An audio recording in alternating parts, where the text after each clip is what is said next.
Welcome to Whitetail Rendezvous Podcast with your host, Bruce Hutchin, episode number 165. Welcome to Whitetail Rendezvous Podcast, where it is all about whitetail deer hunting tips, techniques, and the stories so you can become a more successful whitetail deer hunter. And now your host, Bruce Hutchin. Hey folks, we're heading up to Sheridan, Wyoming to visit with really an awesome guy named Nick Sweeny from Hornstar, The Great Outdoors. Hornstar Great Outdoors is a hunting, fishing, and the great outdoors first and only social media site created for only hunting, fishing, and our world's great outdoors. The site is founded on the principle of creating a platform with no limitations of what we can do with our great outdoors and to share them with the world. Share, post, follow, and experience some of the world's best anglers and outdoors adventures with no boundaries. From elk and deer and bear and mountain lion and shed hunting to fishing and camping. Create your own experience and share it with the folks who share the same love and passion of God's great creation, the great outdoors.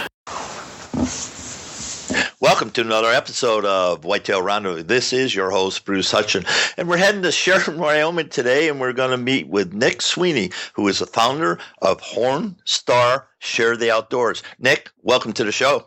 Thank you, Bruce. Thank you. Hey, let's jump right into it and talk about Hornstar Share the Outdoors with our listeners. Well, about a year ago, me and one of my brothers and a buddy of mine, we had posted some photos on Facebook and some other social media sites, and I had never been I'd never been really bullied or anything like that on social media for anything I've ever done, but it's becoming more and more popular that the anti-hunters, the PETA people and stuff like that, you know, they really are starting to hound down on trophy hunters, you know, recreational hunters, the outdoorsmen in general. And I had a string of animals that I had posted and got a lot of negative feedback. And so we wanted to create a place where hunting and fishermen can go, and it's exclusively hunting and fishing. And that way, you know, you don't have to sift through all the other stuff that you might not like on Facebook or stuff that's irrelevant to what you're searching for. But if you're an avid outdoorsman, hunter, fisherman, you go on Hornstar, and that's what you're going to get. Everything is outdoor hunting, fishing related. You're not going to get the ridicule and stuff like that. It doesn't matter if it's a trophy, if it's, you know, just a cow elk or a doe deer. You know, you can pose with your photo because it's all about the memories to me. And sharing that with everybody else. No hunt is ever the same. I refuse to believe that. I've been on thousands of hunts and not one. I take something away from every hunt I go on. And I believe every other hunter does the same. And so we've created a place where you can go and you can share those stories and you can get feedback and you can get praise and stuff like that from other avid hunters and fishermen. You know, I hunt mainly in Wyoming, but I love watching, you know, people from Wisconsin, Indiana, you know, Kansas, the Midwest, and the species that they get to hunt. The people from Alaska, Canada, you know, and the species they get to hunt. I love that stuff, and I love being able to look at that stuff. The problem is on, you know, Instagram, Facebook, and stuff like that. I mean, I have to scroll through hundreds of pages before, unless it's in the heart of hunting season, hundreds of pages before I get to see the actual stuff that I want to see. And so that's where Hornstar became founded. And we're big time shed hunters. And so that's kind of where the name came from with Hornstar. Thanks for that. And shed season, I don't know, you're in the Bighorn, so I don't know how much snow is up top, but are you out in the plains now, shed hunting? You know, this year is a lot different than any other year for northern Wyoming. In the 34 years that I've lived here, this is the least amount of snow I've ever seen. So shed hunting for elk just began We're just starting to get out there this last week. Usually around St. Patrick's Day is my target date for when everything starts dropping. But to each his own, everybody has their own days. That's just my preference. But I'm seeing elk 1,500 to 2,000 feet elevation above where they normally are. So normally at this time, yes, I would be in the foothills and in the plains. But this year's a lot different. We're a lot higher this year. Bulls are dropping in different places than where they usually do. Whitetail and mule deer, we're all in the plains. Right in the creek bottom. Yep. Yeah. Just a side note. Up in you're near Sheridan, and I'm just thinking Crazy Women Creek, is that down south of Sheridan? Or? Crazy Woman Canyon and Creek is just south of Buffalo, which is Buffalo's 30 minutes south of Sheridan. Right. And so it's another probably 15 minutes south of Buffalo. So it's only about 45 minutes away. Yeah. The reason I'm thinking, my grandson down in Crazy Women Creek shot his first whitetail last year. So, Grant was pretty tickled to death. Absolutely. There's good whitetail hunting down there too. Yeah, that'd be for sure. So let's let the listeners know right now, Nick, how to get in touch with you on social media and your URL. As far as the Hornstar website, it's hornstar.net. You can get on there. You can sign up your free account. I have my own profile on there. You can contact me on my personal profile, or you can contact the Hornstar profile, which is managed by one of my partners. If you want to look us up on Facebook, we have a Facebook page as well. It's Hornstar LLC. There are a few other Hornstar spinoffs. There's a TV show and stuff like that, but our logo is an orange logo. We're the only one out there. You can't miss it. Instagram, it's Hornstar_LLC. And you can also find us on Twitter, one word, Hornstar LLC. All right. So folks, these are good folks. So connect with them on social media and see what they get to offer and build a relationship, because these guys, they're real deal up there, and you're going to find their content is fantastic. Let's just jump into the hunting tradition, how that became in the Sweeny family. Myself, I'm the only one that is born in Wyoming. The rest of my family was from Nebraska. My dad and mom moved out here in the late 70s. And my dad took up hunting immediately before I was even born. And at the time, I was about 4 or 5 years old when I could, walk at least a little ways. That was our family tradition. Me, my 2 brothers, and my dad, every October, we just look forward to the weekends because it was guys' time to go out and hunt for the meat. And we were strictly meat hunters. We didn't care about the trophies. It was all about putting meat in the freezer. That's all we ate. We weren't farmers or ranchers, and we grew up in a town of 300 people. So we didn't even have a grocery store. We couldn't go down and just buy a pound of hamburger. We had to drive 45 miles to basically get our groceries. So hunting, the tradition of it, it started from day one. And I got involved with it when I was about 5 years old. And it's just been something where I have it's pretty much taken over my life as far as September, October, November. I am all hunting. I even at work, I take off the whole month of September to be able to go archery hunting. And it's something that stuck with me and my older brother, who lives in Wyoming as well. We live for it. It's turned into a hobby, a passion, lifestyle for us.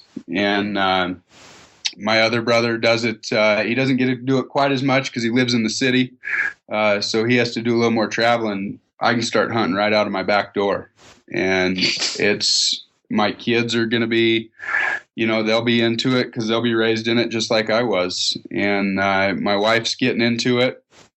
She didn't do a whole lot of it before we met, but she's starting to really grow and love it. And it's just, it's a tradition in the Sweeny family that'll never die. You know, a lot of people think Wyoming, they think pronghorns and elk being the two, target groups for people. But, the whitetail herd population is growing, and there's some places in Wyoming, there's some, world-class bucks, and there's a lot of bucks.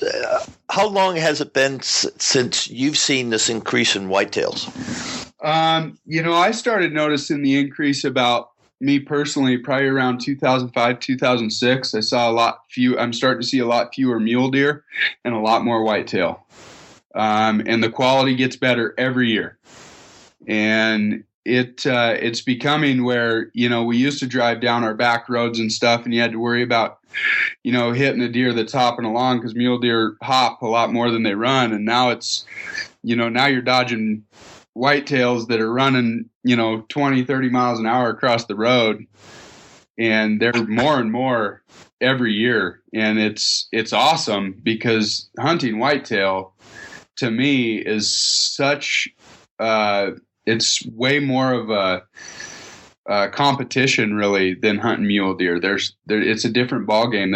Even though they're both deer, they're two different breeds of animals and how they act and stuff like that. When you sent your bio over, you had a photo, and there's a buck in the snow. Now, was that taken out of the foothills or on the plains? That was taken out of the foothills on the eastern part of Wyoming, over by Newcastle. All right. And a buddy of mine called me up. It was the first time I'd ever hunted over there. A buddy of mine called me up, and he said, "Hey, do you still have your deer tag?" I said, "Yeah, why? Is there any?" I didn't even know there was any deer seasons open right now. And he's like, "Yep." He's like, "Over on the east side, I'm going over there for a hunt. I've hunted it the last 5 years." And I'm like, "Great, let's do it." And that particular hunting season, we got about 12 inches of snow the day before we went over. So hence the reason I'm knee deep in snow posing with my deer. Yeah.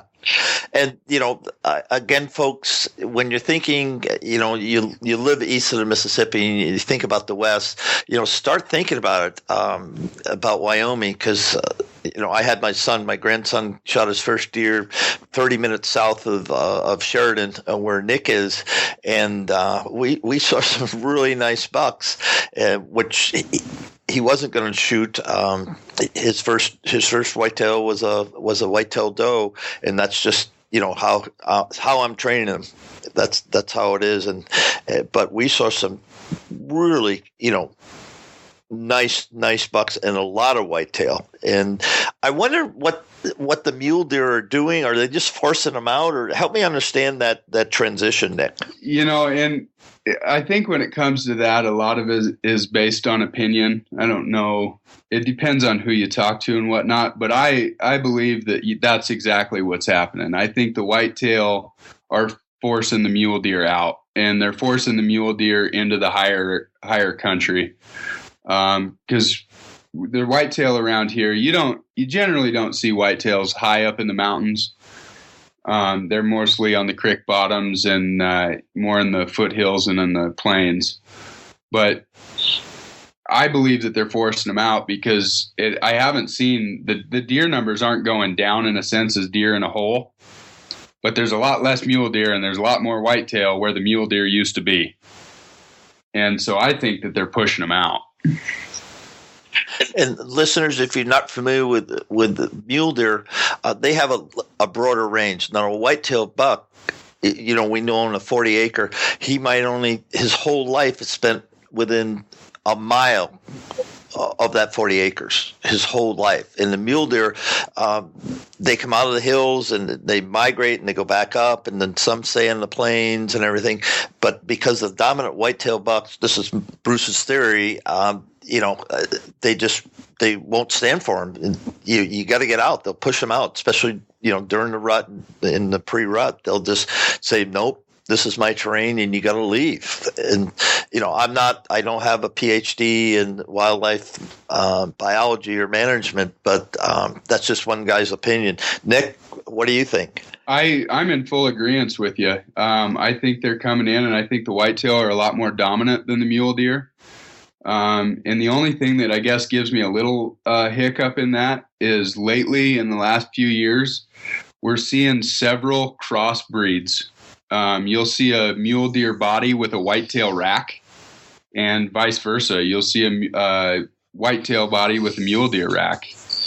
And so I think there is some crossbreeding going in there, but I think the majority of them get pushed out. And those mule deer, you're absolutely right. Mule deer, I mean, they'll travel hundreds of miles from the way high country all the way down into the plains, and migrate during the wintertime.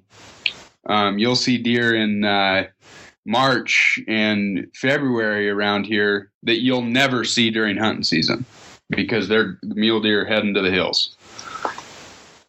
Yeah, I remember hunting a late season above Leiter, which was just east of Sheridan, down in that country and along the Powder River, and just some great mule deer hunting. And I was amazed how far, when weather comes in, they'll just blow out. Yep. I mean, I was just amazed. And how far they go. But I just want the listeners, and again, eastern Mississippi, don't pass up on Wyoming. Yeah, it's a little harder. Creek bottoms run through private land, but there's enough BLM and other grasslands and stuff like that. Do some research, because you get on a creek bottom. I was talking to Nick, Crazy Woman Creek, where my grandson was. I mean, we saw some really nice deer, and I'm not saying go there because the rancher only can take so many people anyway. But just think about checking out places eastern Wyoming. There's a lot of good creeks and a lot of good places from Torrington north all the way to the Black Hills. Any place along that state line, there's good whitetail. Absolutely. There's and it's getting better every year. Every year, Wyoming's getting better for whitetail. So don't put it on your hit list and take a hunt out there. I guess we've done enough for Wyoming, Nick. Yeah, absolutely. So we give enough shout out for Wyoming. Let's switch gears and talk about women in the outdoors and how you're looking for Hornstar Share the Outdoors to be impactful for the fastest growing segment of the hunting community. It's the women in the outdoors and hunting it's growing every day, and it's becoming more and more common. And in my opinion, I think they're, we're many, many, many years behind schedule of where we should be with women in the outdoors. I think they should have much more of an impact on it, because I've met some female hunters that will absolutely do just as well as some of the best male hunters. It has to do, hunting is a lot to do with patience, and it's not all about, whether you're male or female. And for Hornstar, that's part of the, creating a place where, and it's not just women, but anybody that's kind of new to it or, insecure in what they're doing, and they're nervous about getting ridicule and stuff like that. And I think it's more so with the women that they might be a little more nervous that some guy is going to think that they know everything and they're just going to come and ridicule them because they're a woman. And I think that's BS, in my opinion. And so we're trying to create something with Hornstar that will get women on there and have them start interacting and, figure other stuff out, men and women, getting tips and whatnot, but getting them involved more and more in the outdoors and in hunting, carrying a gun or carrying a bow. And they should feel comfortable. They should never feel like they're out of their element, hunting. And it's one of those things where it's like, I'll take my wife, for instance, she was really nervous when I took her out the first time, because she thought, that I was just going to harp down on her on what she was doing wrong. Hunting is one of those things. It doesn't matter to me if you're Jim Shockey, Cameron Haynes, Zach Griffin, any of these big time hunters that, they're constantly successful. But I'll bet if you were to ask them, I'll bet they learn something new on every hunt. And it doesn't matter. It's an ever-changing game. Animals are getting smarter, hunters are getting smarter, and you're constantly learning something new. And so that's how I think the females need to look at it, is they're not behind on anything because they're going to learn the same things that we're learning. The average male hunter is going to learn the same things that the average female hunter is. And we all want to get to that point. Everybody's dream is killing that monster whitetail or monster bull elk. Well, even the great hunters sometimes don't get their trophy, and to make it comfortable for the females in the outdoors is really important for us to get more of that on there. And I think that it's growing more and more every day. And I think eventually it'll get to the point where it is a complete equal. It doesn't matter if you're a guy or a girl. Everybody's equal when it comes to the outdoors.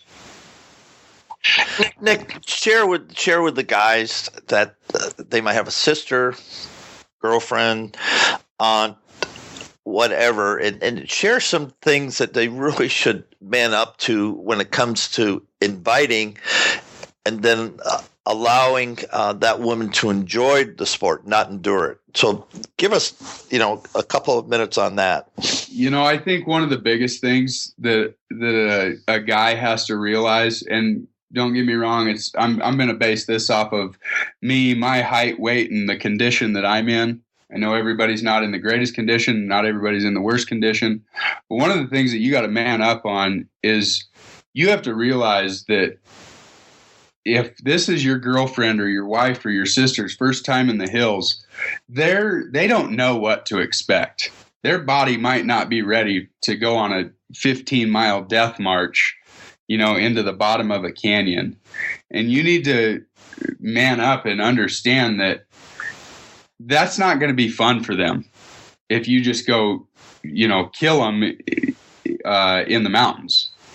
I mean, you got to make sure that it's fun for them. I mean, think back to when you were a kid and your dad was taking you out and your feet hurt and your legs were tired and you were like, God, this is miserable. I hate this. Why am I doing this?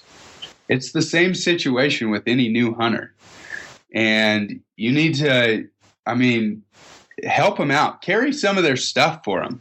Don't make them pack all their stuff on the first hunt, and take them maybe for a day, maybe an overnight. Depends on the weather and stuff like that. But it's all about making it comfortable. It's never fun if it's always a pain. If you always come home sore, they're not going to get into it. And that, granted, that's my opinion. But for me, like when I was getting my wife into it, we started on little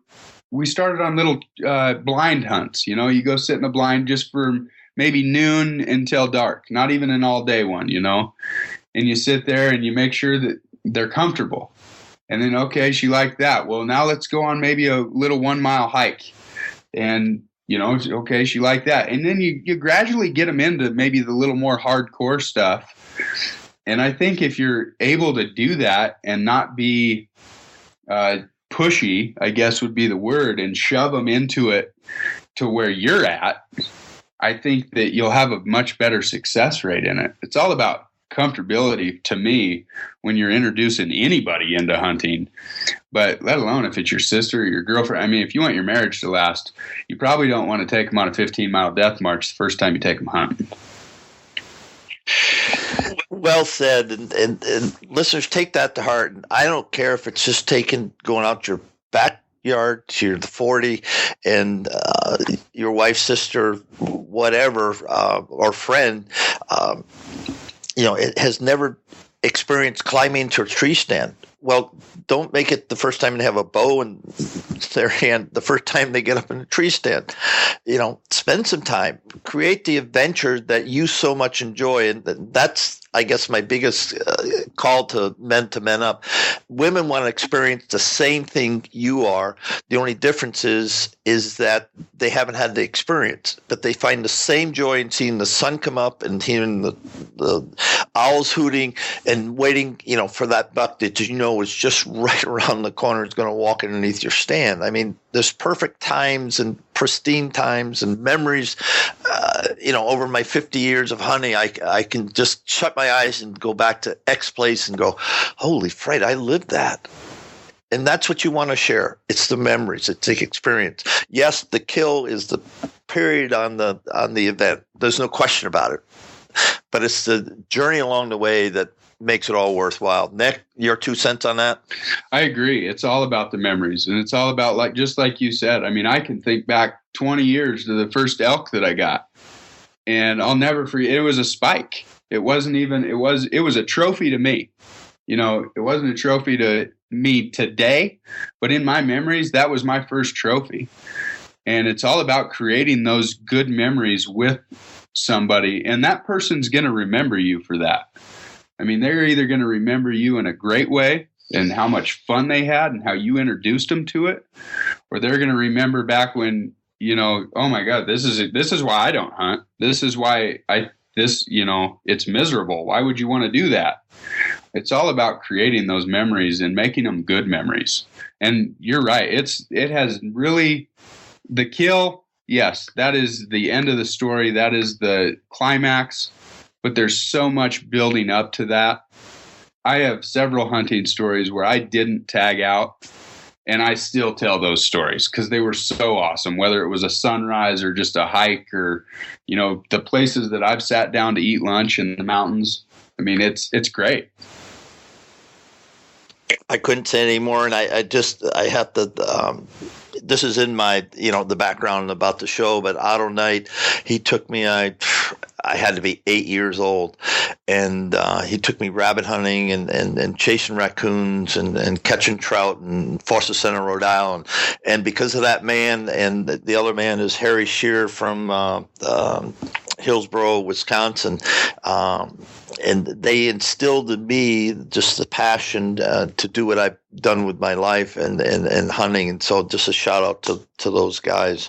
Otto has long since passed away, and Harry's fighting right now. But thanks for that, Nick, because I just thought of those two guys that started me on my journey. That's been, I'm a blessed man. You hear that a lot on the show because I've hunted all over North America, but, it's a blessing, period.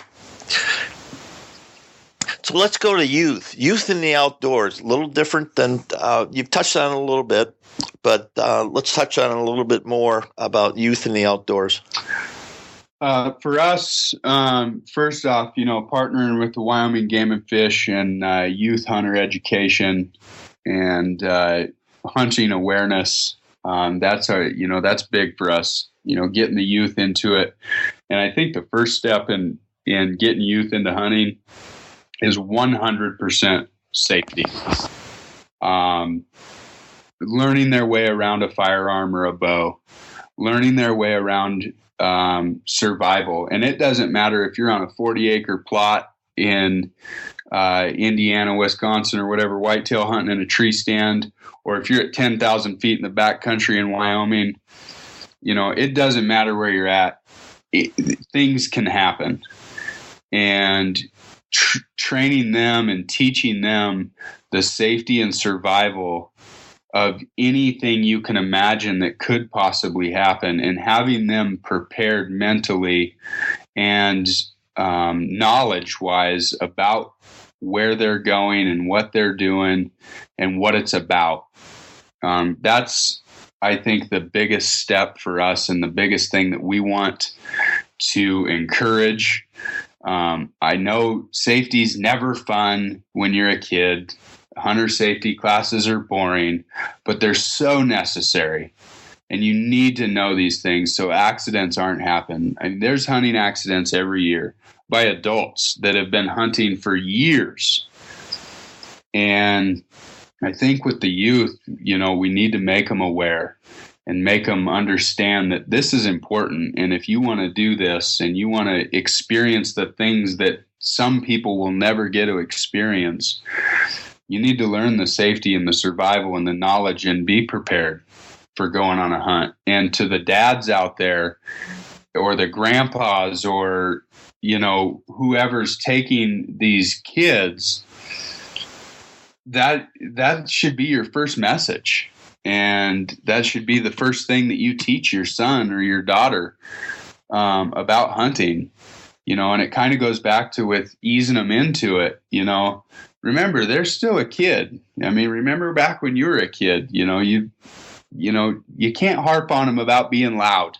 They're a kid. They don't quite get it yet, depending on their age, so you ease them into it and you teach them. You don't reprimand them and stuff like that, but teach them those lessons and that safety, so that when they go out on their own, you can, be at home by the fireplace, just sipping on your, evening drink, knowing that your son's going to be okay because you taught him exactly how to survive out there and come home and put meat in the freezer. Thanks for that. And Nick, like most shows that just fly by, this one's right on the numbers right now. So just take 90 seconds or so, give some shout outs, and then we'll call it a show. First off, I want to thank Predator Camo for being one of our partners. They're out of La Crosse, Wisconsin. Awesome camo, awesome durability, right price. Second, Hunting with Soldiers. Gordon Melton, he's the president of that. They take wounded veterans out on hunts all over the country. Indiana Outdoor News, Lightfield Wild Adventures with Brian Smith, Wyoming Game and Fish, and Big Bear Taxidermy right here in Ranchester, Wyoming. They do awesome work, and anybody that's a part of Hornstar, he gives 15% off any taxidermy or hydro dipping at his shop. But those are our main partners. And I want to give a shout out to you, Bruce. This has been a pleasure, and I really appreciate you having me on here. I love doing this stuff and love bringing awareness out to the hunting. So, perfect segue. So, on behalf of Whitetail Rendezvous, Nick Sweeny, founder of Hornstar, Share the Outdoors. It's been an absolute pleasure. You just said Ranchester. I go, oh yeah, I know right where that is, because they get that really gorgeous valley that turns green and with that creek bottom down there, and that's good country. Yeah, it's beautiful. It definitely is. Sir, thank you for being on the show. Thank you very much, Bruce. Have a great day. As your host at Whitetail Rendezvous, I want to thank each and every one of you for spending your time with us today. I look forward to sharing with you in the next episode more whitetail hunting tips, techniques, and stories. Until then, keep the sun at your back, the wind in your face, and always be patient. If you have any tips, comments, or suggestions, or what we can do to improve, because we're here to serve you, let us know.